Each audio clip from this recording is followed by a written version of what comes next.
teman-teman, sebelumnya pada tahap pertama saya sudah menceritakan bagian awal dari buku Hujan untuk Pelangi yang ini, karya Ainun Masruroh. Oke, baik, pertama-tama perkenalkan, nama saya Arika Rizaldi.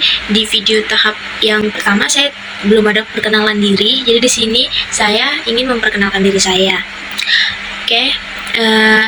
Di bagian awal itu diceritakan tentang kehidupan Alisha yang berubah setelah ibunya meninggal dunia akibat tragedi bom Bali 2 di Bali. Ayahnya mengalami trauma yang mendalam dan suasana keluarga menjadi penuh dengan kesedihan.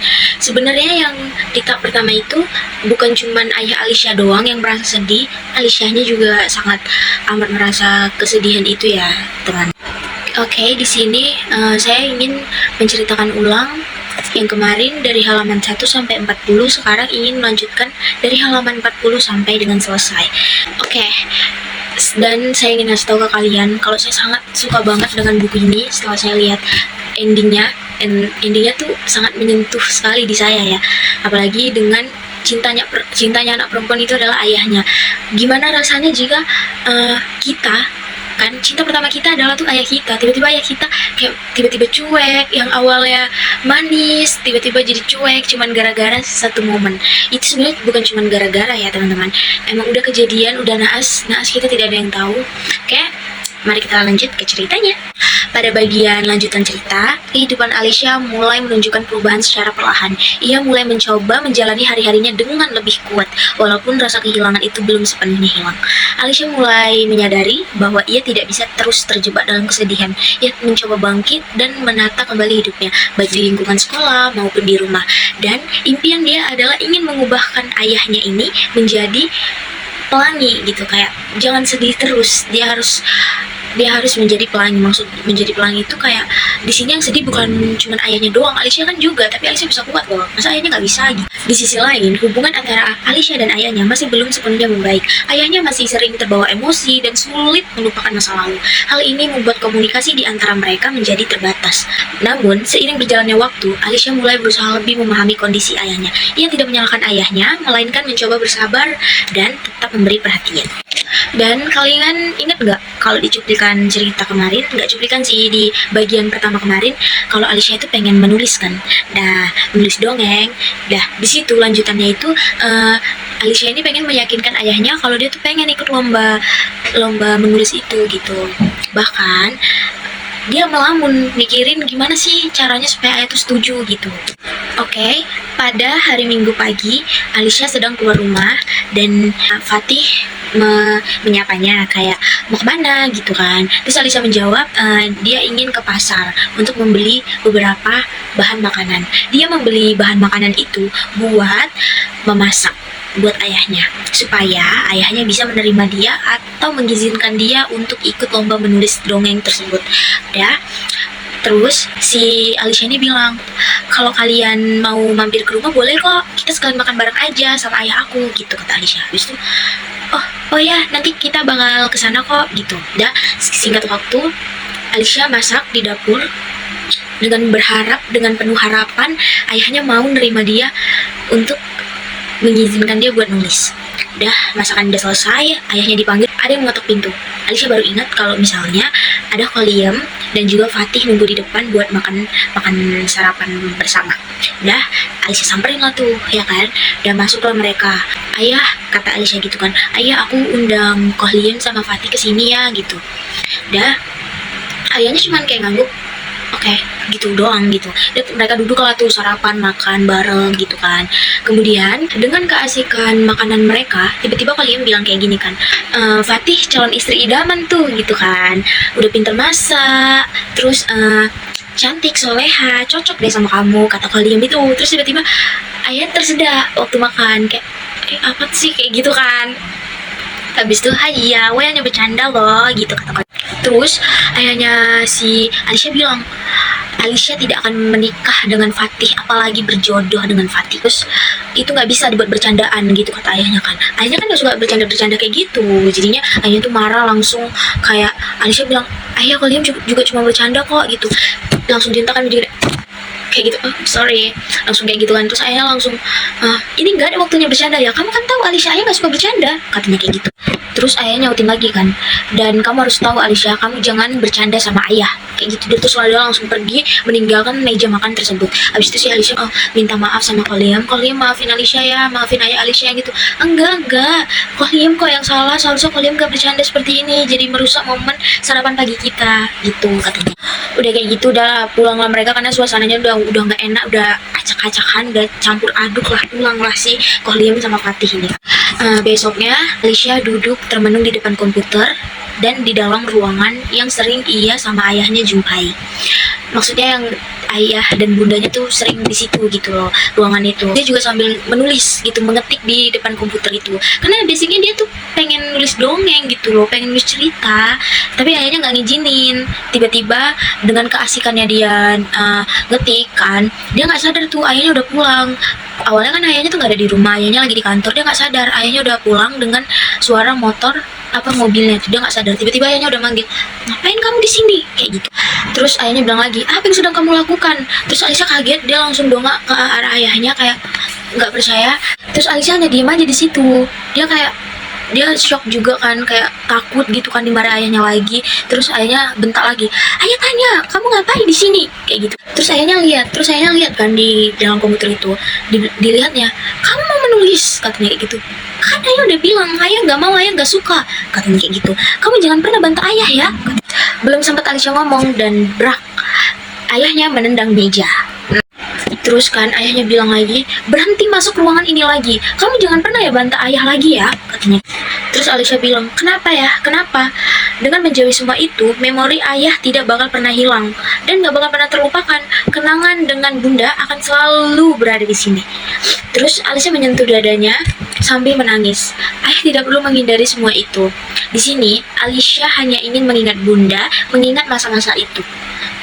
Ceritanya dia flashback atau kangen ya sama bundanya, tapi ayahnya tidak mengerti. Terus ayahnya ngomong dengan pelan, tapi ini membuatmu sakit Alicia, ayah nggak mau kamu merasa sedih terus. Udah ayahnya yang sedih. Terus ayahnya nyaut lagi, bunda tak akan pernah kembali. Alicia menjawab, Alicia tahu ayah, tapi ini membuat Alicia hidup, katanya kan. Menulis membuat Alicia merasakan bahwa bunda selalu ada di sisi Alicia. Dan Alicia merasa bunda selalu ada bersama Alicia saat Alicia sedang menulis. Di situ kan, waktu Alicia ngomong kayak gitu, dia nangis kejer, kayak bener-bener terisak-isak gitu. Emosi ayah perlahan meredah. Kayak ya seperti yang bilang tadi, kayak emosinya ngomongnya lembut gitu kan. Terus ayahnya bilang Alicia sambil megang tangan putrinya yang semata wayang itu. Terus bunda akan baik-baik saja di sana. Orang yang baik selalu bersama Allah. Ayah yang mengatakannya kan, kata Alicia. Terus ayahnya cuma diam. Yang aku rindukan selama ini tuh ayah, katanya kayak gitu. Ayah di sini selalu, kata ayahnya kan. Terus sambil meluk si Alicia. Tidak, ayah hanya berada dalam dunia ayah sendiri. Ayah membuat benteng untuk membuang semua memori itu. Ayah membenci semua orang yang ada di pemboman itu, yang maksudnya yang di Bali. Dia sampai benci sama Koliam, karena kan Koliam tuh berasal dari Bali kan. Bahkan ayah tidak menyukai Koliam, yang dulu juga merawat ayah. Ayah melarang aku buat main sama si Evil, kawan-kawannya itu, main ke rumah. Terus ayah juga tidak menyukai Fatih. Apakah ayah tidak sadar sama sikap ayah itu? Aku rindu ayah yang dulu. Ayah, yang perlu ayah tahu, yang mencintai bunda itu bukan hanya ayah, tapi Alicia. Alicia juga sangat mencintai bunda. Alicia ingin ayah kembali menulis dan kita menerbitkan buku dongeng bareng ayah tanpa bunda. Dan kita masih bisa ya menulisnya bareng-bareng. Dan kayak bunda sama ayah lakukan dulu gitu. Nah, di situ ayahnya marah sampai menatap Alicia. Dan ya ayahnya langsung, jika kamu memang ingin semua memori itu, maka tetaplah di sini, di ruangan ini, dan renungkan perbuatanmu, dibilangnya kan. Ayah langsung menutup pintu dan mengunci Alicia di dalam. Wah, gila ya, di dalam kamar itu dikunciin. Terus ayahnya udah frustasi, dia gimana? Dia ngambil sepuntung rokok, terus dia ngidupinnya pakai mancis di dalam kamar. Sebelahnya itu kan kamar ayahnya, dia di dalam kamar lah. Dia isep sedalam-dalamnya supaya beban yang ada di hati dia itu kayak merasa lega gitu ya, kayak gitu. Pokoknya merasa lega, tidak memikirkan hal-hal seperti itu. Dan itu tiba-tiba dia masih kepikiran bayang-bayang istrinya tersebut kan. Di situ dibuangnya bekas puntung rokoknya itu yang masih dia tidak mematikan apinya itu, serbuk-serbuknya itu nggak dimatikannya, dan bersama-sama dengan mancisnya tadi. Dan kalian tahu apa yang terjadi? Ayahnya pergi dari rumah meninggalkan Alicia sendiri yang terkurung di dalam kamar. Sudah. Ayah tidak menyadari bahwa bekas puntung rokoknya itu telah membakar sebagian rumahnya, sebagian kamarnya. Alicia tidak kuat menahan nangis. Di dalam itu dia terbangun. Sejenak dia pingsan, kemudian terbangun karena asap yang sudah menyelimuti ruangan tersebut. Dia terbatuk-batuk dan dia melihat ada bundanya duduk di ruang komputer itu tanpa ngomong.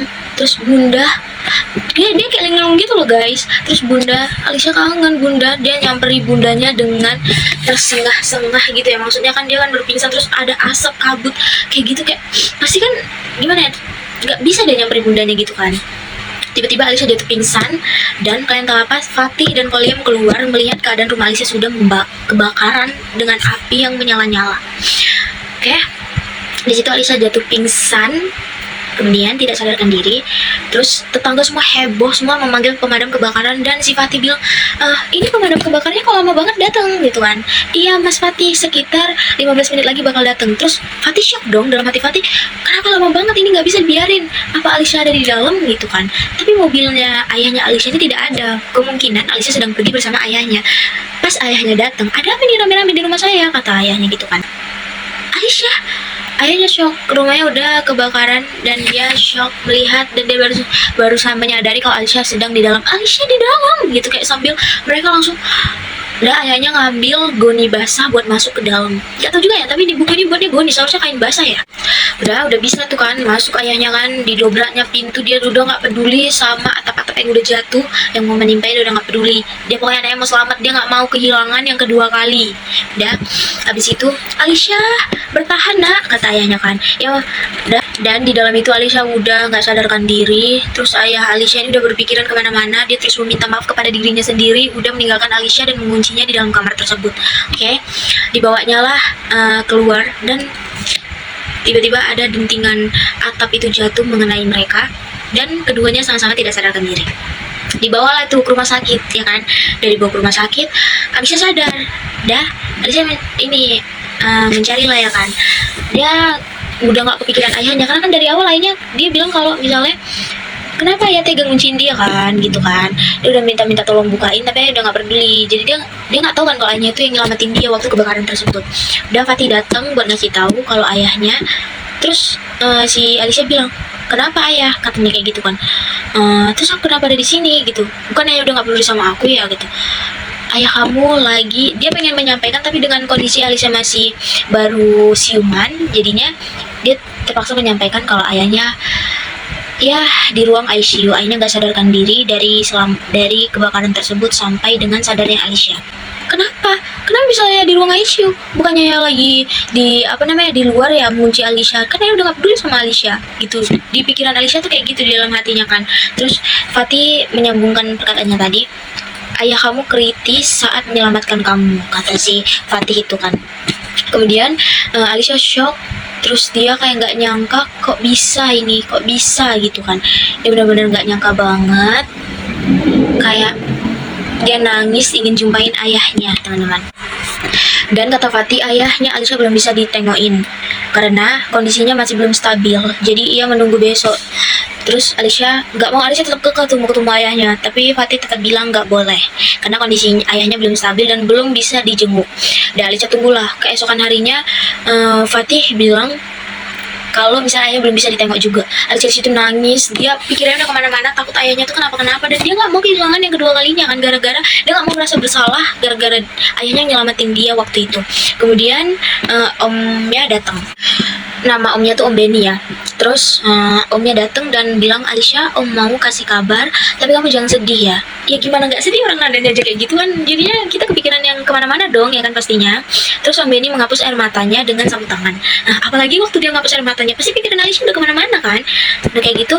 Tapi air mata Alicia itu semakin deres mendengar ucapan Om Benny. Segala pemikiran buruk itu datang dan sangat mengganggu hatinya. Terus Om Benny mengucapkan, ayahmu. Ayah kenapa? Ayah nggak pergi ke bunda kan? Kata Alicia gitu. Alicia menebak takut. Terus Om Benny tuh langsung geleng-geleng, enggak. Di situ jantung Alicia udah merasa aman karena Om Benny enggak, ayahnya nggak kenapa-kenapa gitu kan. Ayahmu masih belum siuman setelah operasi. Kondisi makin memburuk. Om dan dokter sudah mengambil keputusan buat membawa ayahmu ke Singapura, berobat di Singapura gitu guys, kayak pindah rumah sakit yang lebih bagus lagi buat menyembuhkan ayahnya. Udah, terus Alicia shock, ke Singapura, Alicia mau ikut, pokoknya Alicia nggak mau ditinggal ayah, kata Alicia gitu. Kamu di sini aja, karena kamu kan masih sekolah, kamu di sini aja ya, kata si omnya.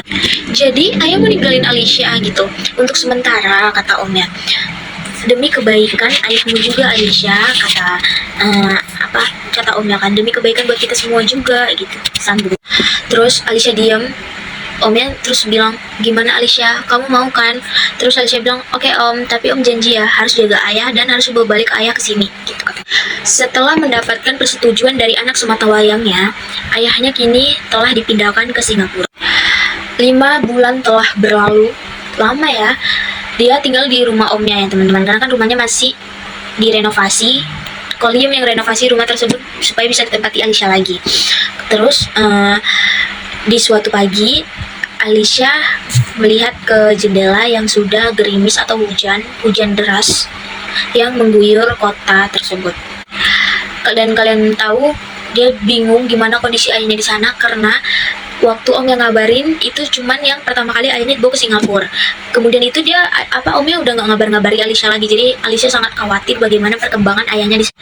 Tiba-tiba lamunannya Alicia terganggu karena ada suara paket. Ada yang ngirimin dia paket.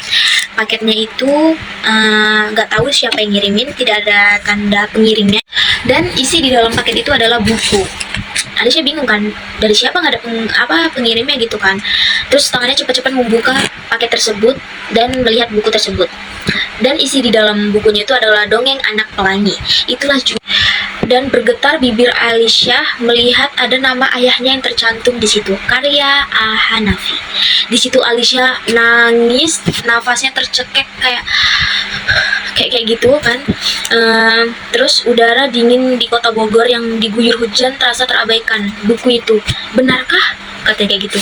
Di dalam buku itu, di halaman pertama, buku itu tertulis, seperti pelangi yang memiliki bermacam warna. Dia bersatu dengan warna-warna itu sehingga menciptakan warna yang luar biasa indah.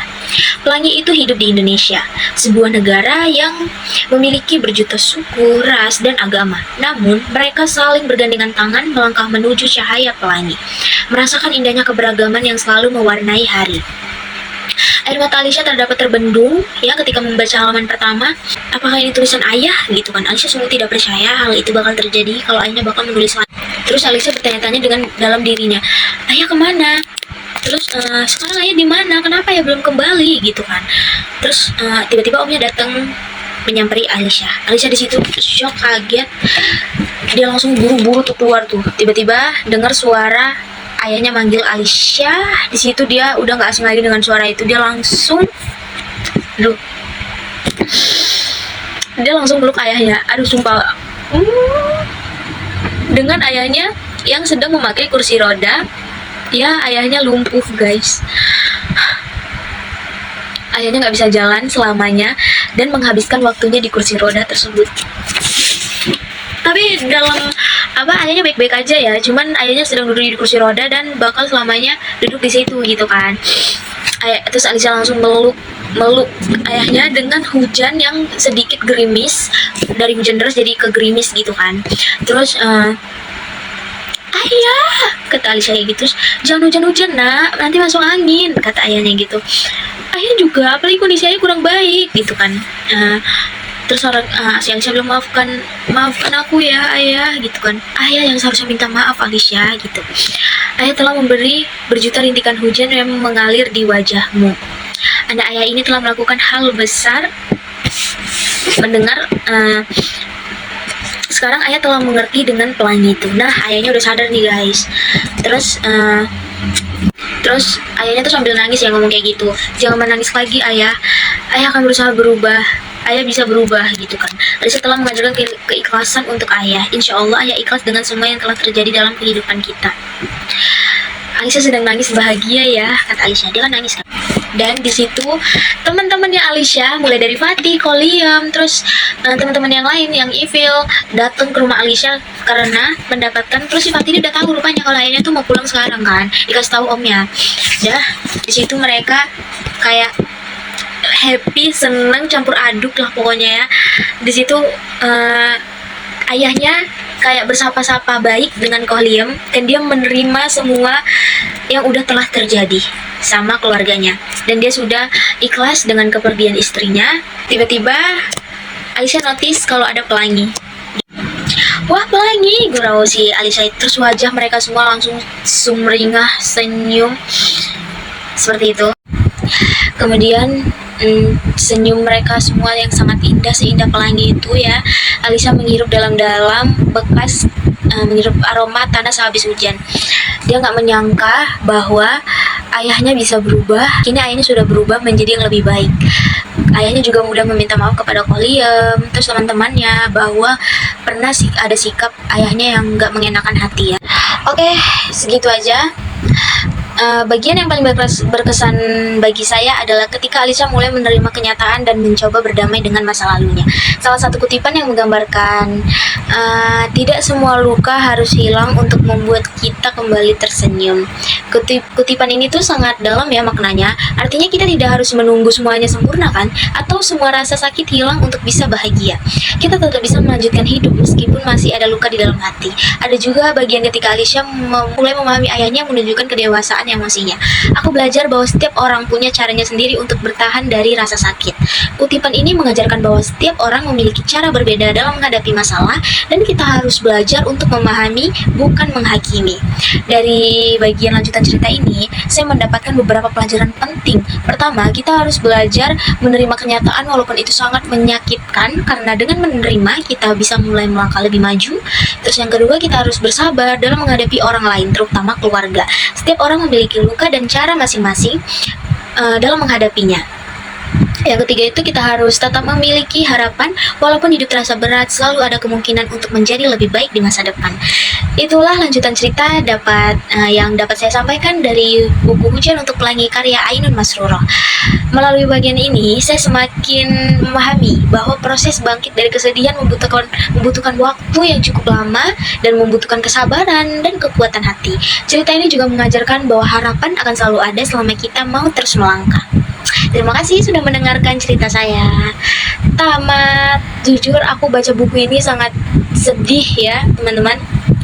Apalagi tentang ayah, aku nggak bisa banget soal tentang ayah. Aku nggak expect isi dalam bukunya itu tentang ayah. Serius, aku kira ya tentang ayah, maksudnya ya tentang ayah yang biasa aja gitu. Ternyata pengorbanan ayahnya juga besar loh sama Alicia, yang udah menyelamatkan Alicia dari kebakaran maut itu.